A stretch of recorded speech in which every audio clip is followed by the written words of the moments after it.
টাকা দিবি না মানে? তুই টাকা দে। এ কদম ইন্টারভিউর জন্য আর কায় কায় বাকি আছে পাঠে দে।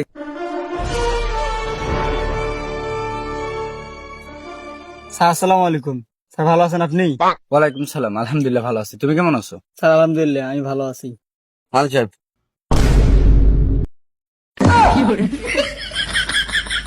আসসালামু আলাইকুম।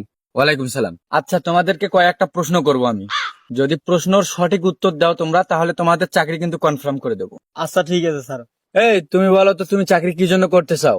স্যার আমি মধ্যবিত্ত ঘরের সন্তান, আমার টাকা পয়সা খুব প্রয়োজন, আমার চাকরিটা খুব দরকার। ও আচ্ছা, আর তোমার? স্যার, আমার হাতে বিড়ি খাওয়ার কোনো টাকা পয়সা নেই, তাই আমার চাকরিটা খুব প্রয়োজন। ও আচ্ছা, তোমার বেতন কত হলে চলবে? স্যার, দেন যত দিবার পান দেন, যেন মাসে বিড়ি টিড়ি খেয়ে চলতে পারি আর কি। ও আচ্ছা, তোমার? স্যার আমাদের বাড়িতে আমার বউ বাচ্চা আছে, আমার যদি ফ্যামিলিটা চলে এটা দিলে হবে। ও আচ্ছা, তোমাদের সিভি গুলো দাও। স্যার এই যে নেন আমার সেবি।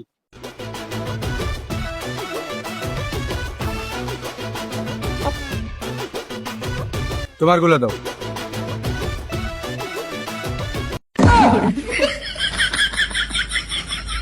এই তোমার সিভির এই অবস্থা কেন? স্যার আসলে মানে ওটা হচ্ছে কি, বাক্সে থুইছিলাম তো, তার জন্য ধরে খেয়ে নি। ধরো এই কলমটা তোমাকে বিক্রি করতে হবে, কিভাবে বিক্রি করবা তুমি? স্যার আমি এই কলমটা নিয়ে একটা মানুষকে বলবো, আপনি যদি এই কলমটা নেন তাহলে আপনি লাভবান হবেন, তার সাথে আবার 50% ডিসকাউন্টও পাবেন। ও আচ্ছা, ভেরি গুড। আর তুমি? আচ্ছা স্যার, আমি একটু আপনাকে দিয়ে প্র্যাকটিক্যালি বুঝাই। আচ্ছা, ভালো কথা, ঠিক আছে, দেখাও। স্যার, আমি একটা কোম্পানি থেকে এসেছি, আমাদের কলমটা যদি আপনি নেন, আমাদের কোম্পানিতে 50% ডিসকাউন্ট চলতেছে, এই কলমটার সাথে যদি আপনি নেন আরো 50% ডিসকাউন্ট পাবেন এবং আপনি লাভবান হবেন। আপনি কি এটা নিতে চান? না। কলম নিবি না মানে? এ কদম, তুই কোথায় গেলি রে? একে বাইর কর, একে বাইর কর। স্যার স্যার স্যার স্যার, ভুল হয়েছে স্যার, এইবারের মতো মাফ করে দেন স্যার, এইবারের মতো মাফ করে দেন। আচ্ছা ঠিক আছে, এবারের মতো মাফ করে দিলাম। কয়েকটা প্রশ্ন করবো, তোমাকে সুন্দরভাবে উত্তর দিবা। আচ্ছা ঠিক আছে স্যার। একটা টেবিলে যদি 5টা মাছি থাকে, একটা মাছিকে যদি মারা হয় তাহলে কয়টা মাছি থাকে? স্যার খালি একটা থাকে। আরে কেমন করে? স্যার একটা মাছি মারা পর তো সবগুলাই উড়িয়ে যাবে, খালি মরা মাছি বাদে।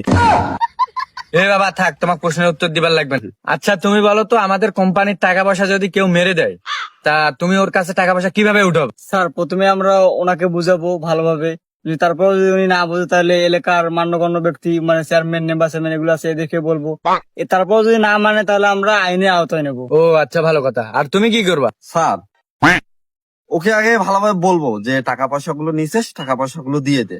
আর যদি না দেয়? যদি না দেয় তা কি করবা? আচ্ছা স্যার, আমি একটু আপনাকে দিয়ে প্র্যাকটিক্যালি বুঝাই। এই উল্টা পাল্টা কিছু করবা না, সুন্দরভাবে দেখাই দাও। স্যার যদি টাকা পয়সা না দেয়? টাকা দিবি না মানে? তুই টাকা দে।